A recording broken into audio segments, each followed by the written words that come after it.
Hello everyone, जय भीम, नमो बुद्धाय। स्वागत आप सभी का ट्रुथ लिटरेचर में। और आज हम मुख्य 3 बिंदुओं पर चर्चा करेंगे, जिसमें से वेदों के बारे में मैक्स मूलर के क्या विचार हैं तथा भूमिहार त्यागी चरक जाति की उत्पत्ति व उदय कब हुआ, साथ ही साथ लॉर्ड मैकाले और ब्राह्मणों के माध्यम से कैसे धर्म रचे गए, यह भी हम जानेंगे। तो आइए शुरुआत करते हैं और लिखते हैं। 850 ईस्वी के पूर्व भारत की राज सत्ता और सांस्कृतिक सत्ता को देखकर किसी भी प्रकार के स्मृति पुराण या मनुस्मृति के बारे में सोचा भी नहीं जा सकता था। भारतीय इतिहास के अंदर उस समय सिर्फ और सिर्फ स्वर्ण काल का ही बोलबाला था, क्योंकि उस समय के प्रमाणिक श्रुति इस ग्रंथों के अंदर किसी भी ग्रंथ की चर्चा नहीं मिलती। वे सिर्फ जैन और बौद्ध थे। तो यहाँ पर आपने समझा कि 850 ईस्वी से पूर्व हिंदू धर्म का नामो निशान नहीं था। वर्तमान में किसी भी धर्म का उल्लेख उस काल में नहीं मिलता। उस समय किसी भी प्रकार की जातियां जैसे ब्राह्मण और राजपूत या अन्य जातियों की चर्चा नहीं मिलती है। अगर मिलती है तो सिर्फ वंश और वंश परंपरा तथा कर्म सिद्धांत। आज हम लोग जो वेद पढ़ रहे हैं वो आज के संपादित वेद हैं, और ये बातें आप भी स्वयं देख सकते हैं। सामवेद के पेज संख्या 23 पर आप खुद देख सकते हैं, जो कि मैक्स मूलर द्वारा संपादित है। पाठ के संदर्भ में मैक्स मूलर का कथन, प्रस्तुत संहिता में मंत्रों का नितांत परिशुद्ध पाठ छापा गया है। इस दिशा में गणवेशनात्मक विचार करने पर कई संहिताओं के अंदर कुछ अंतर देखने को मिलता है। आज की उपलब्ध संहिताओं में 2 संहिताएं अत्यधिक प्रमाणिक मानी गई हैं। एक है स्वाध्याय मंडल पाड़दी बड़साल से प्रकाशित, दूसरी है वैदिक यंत्रालय अजमेर से प्रकाशित।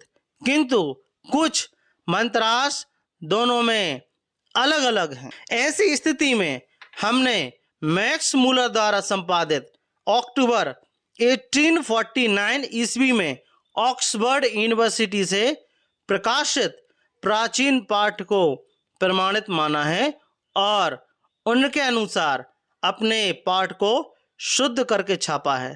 आशा है जिस भाव से प्रयास किया गया है उसे उसी रूप में ग्रहण करते हुए पाठकगण इससे विशेष लाभ प्राप्त कर सकेंगे। भगवती देव शर्मा। आज हम और आप जो भी देख रहे हैं, यह समाज के लोग समझ रहे हैं।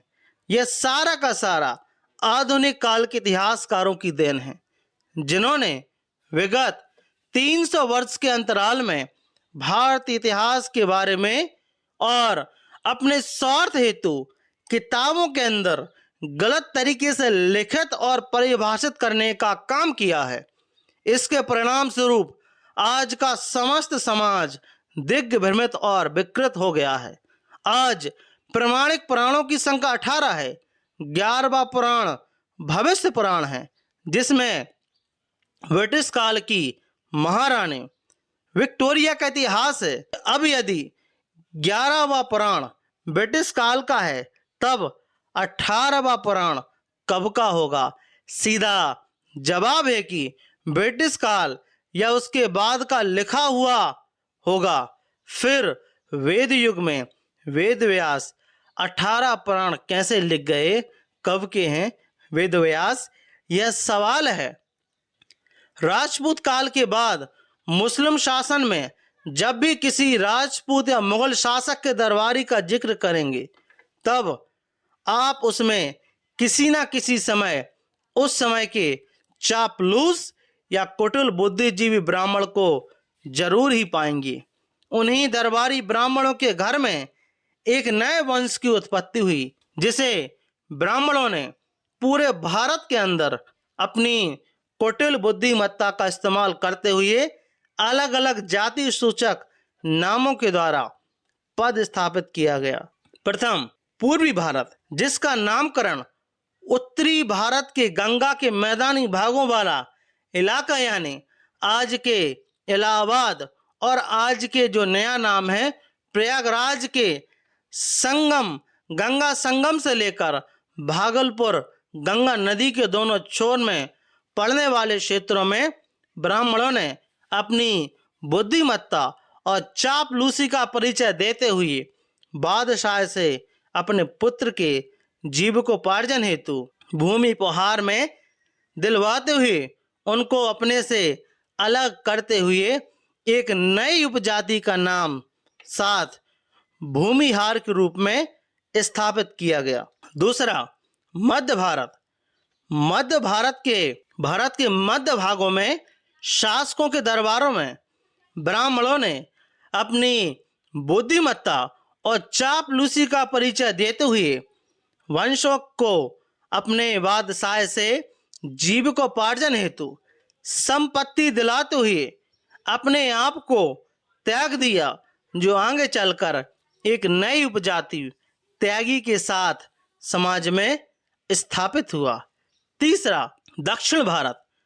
भारत के दक्षिणी पश्चिमी शासकों के दरबारों में ब्राह्मणों ने अपनी बुद्धिमत्ता और चापलूसी का परिचय देते हुए अपने बादशाह से जीविकोपार्जन हेतु गांव की लगान वसूली चाकरी का अधिकार प्राप्त करते हुए अपने वंशजों को एक नई उपजाति चरक बनाकर समाज में स्थापित किया गया। इन तीनों नई विकसित जातियों को आप भी जानते हैं और समझते हैं। अभी कुछ वर्ष 1995 ईस्वी के आसपास पहले की घटना है कि तीनों जातियां भूमिहार, त्यागी और चरक ने मिलकर बिहार प्रदेश में स्थित राजगृह में एक अधिवेशन किया था और उस अधिवेशन में इन तीनों ने मिलकर अपने आप को ब्राह्मण की उपजाति के रूप में स्थापित करते हुए अपने आप को ब्रह्म ऋषि के नाम से सुशोभित किया था।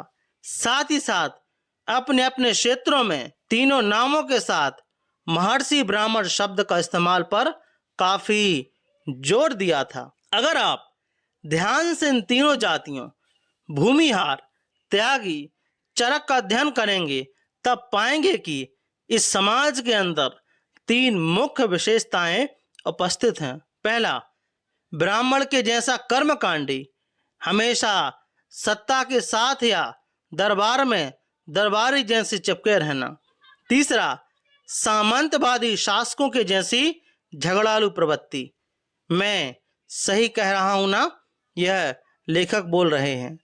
1750 ईस्वी आते आते भारत की सत्ता मुगलों के हाथों से खिसक अंग्रेजों के हाथों में जा रही थी। अब भारत के अंदर बचे ब्राह्मण, राजपूत और मुस्लिम, बहुत से राजपूत जिन्होंने अपना धर्म छोड़कर मुस्लिम धर्म कबूल कर लिया था, के सामने मुगलों को छोड़कर अंग्रेजों की जी हुजूरी करना मजबूरी बन गई थी, जिसकी वजह से ब्राह्मण और राजपूतों ने अपनी वाहवाही और पकड़ मजबूत करने हेतु अंग्रेजों के सामने 700 वर्ष की बनाई हुई खोखली वर्ण व्यवस्था और जातीयता की कमजोरी बताने का काम शुरू किया। अंग्रेजों के बगैर मेहनत किए ही यहाँ की सामाजिक कमजोरी का पता चलना भी शुरू हो गया।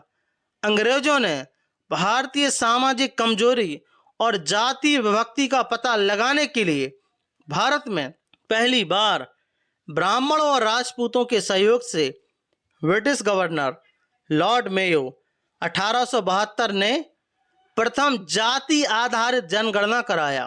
तब अंग्रेजों को भारत पर सत्ता प्राप्ति के साथ साथ ब्राह्मणों और राजपूतों के सहयोग से ईसाई धर्म का प्रचार करने का रास्ता भी दिखने लगा, जिसकी चर्चा आपको आगे मिलेगी। भारत के अंदर मुगल शासकों के समय मुद्रालय मतलब छापा खाना की संख्या बिल्कुल नगण्य थी। मुगल शासकों के समय में सिर्फ उर्दू भाषा के मुद्रालय थे, वो भी सिर्फ अपने सरकारी कागजों की ही छपाई का काम करता। लेकिन लॉर्ड चार्ल्स मेडकॉफ ने भारत की जनता हेतु मूल भाषा संस्कृत और देवनागरी में और सरकारी काम हेतु अंग्रेजी भाषा में पहली बार भारत में मुद्रण और प्रकाशन का काम स्वतंत्र रूप से हर जगह करवाने का काम किया। भारत में प्रथम सार्वजनिक प्रकाशन अंग्रेजों के द्वारा 1780 में आरंभ हुआ था। इसलिए लॉर्ड चार्ल्स मेडकॉफ को भारतीय प्रेस का जन्मदाता कहा जाता है। भारतीय समाज की इसी कमजोरी का फायदा उठाने के लिए अंग्रेजी सरकार ने अंग्रेज विद्वान लॉर्ड मैकाले को भारत बुलाया। मैकाले ने भारत आकर सबसे पहले यहाँ के ब्राह्मणों के द्वारा संस्कृत की शिक्षा प्राप्त की। लॉर्ड मैकाले ने अपने ज्ञान रूपी अस्त्र से भारत के अंदर धार्मिक ग्रंथों के माध्यम से समाज में तबाही मचाने का काम करने लगा। सबसे पहले लॉर्ड मैकाले ने यहाँ के धार्मिक ग्रंथों के अंदर छेड़छाड़ कर उन्हें समाज विरोधी बनाया, जिससे कि समाज के अंदर धार्मिक ग्रंथों से दूरी बननी शुरू हो जाए। लॉर्ड मैकाले ने अपने कुटिल ज्ञान के बल पर ब्राह्मणों से मिलकर कुछ नए ग्रंथों की रचना भी कर डाले। इन सारे ग्रंथों को लॉर्ड मैकाले ने छपवाने के माध्यम से संस्कृत, देवनागरी और अंग्रेजी भाषा में मुद्रित कर समाज में सनातन व प्राचीन धर्म ग्रंथ के रूप में स्थापित करवाया।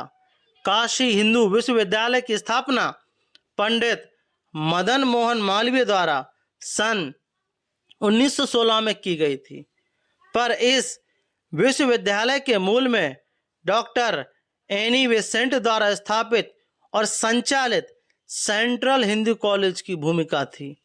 बनारस संस्कृत विश्वविद्यालय का संस्थापक मूल रूप से जोनाथन डंकन था।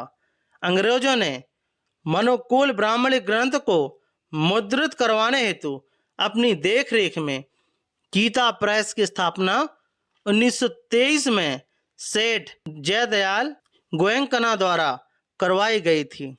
अब इन ग्रंथों के माध्यम से अंग्रेजों ने ब्राह्मणों के द्वारा भारतीय समाज में विष वमन या जहर फैलाने का काम जोर शोर से करवाया, जिसके परिणाम स्वरूप भारतीय समाज के अंदर काफी बड़ी खाई पैदा हो गई। चारों तरफ छोटा बड़ा छूत अछूत का बोलबाला शुरू हो गया। भारतीय समाज के अंदर इस छुआछूत की चर्चा तेजी से बढ़ती चली गई, जिसका फायदा अंग्रेजों ने काफी अच्छे ढंग से उठाया। अंग्रेज लोग एक तरफ ब्राह्मणों के द्वारा समाज में छूत अछूत का प्रचार काफी जोरों से करवा रहे थे और दूसरी तरफ अपने आप को अछूत समझने वाले समाज के साथ अपनी हमदर्दी दिखाकर या प्रलोभन देकर ईसाई बनाने का काम भी करने लगे थे।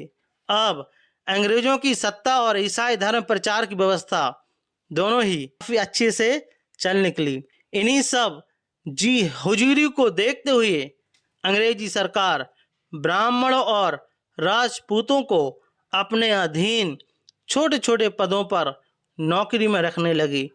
ब्राह्मण और राजपूत ने भी इस नौकरी में परिवारवाद का भरपूर फायदा उठाया। फलस्वरूप अपने आप को अंग्रेजों के समय से ही नौकरी में ब्राह्मण और राजपूतों की सर्वाधिक संख्या देखने को मिलेगी। क्या मैं सही कह रहा हूँ या राजी पटेल जी बोल रहे हैं? अब आप स्वयं ही समझ सकते हैं कि उस काल में कौन कैसा था। इस वीडियो के माध्यम से आपको समझ में आया होगा कि उस काल में किस प्रकार की व्यवस्था थी। तो आपका इस टॉपिक के बारे में क्या मानना है, प्लीज़ हमें कमेंट बॉक्स में ज़रूर बताएं। और यदि आप ट्रुथ लिटरेचर पर नए हो तो ट्रुथ लिटरेचर को आप सब्सक्राइब ज़रूर करें, साथ ही साथ हमारी वीडियोस को शेयर ज़रूर करें। जय भीम, जय भारत।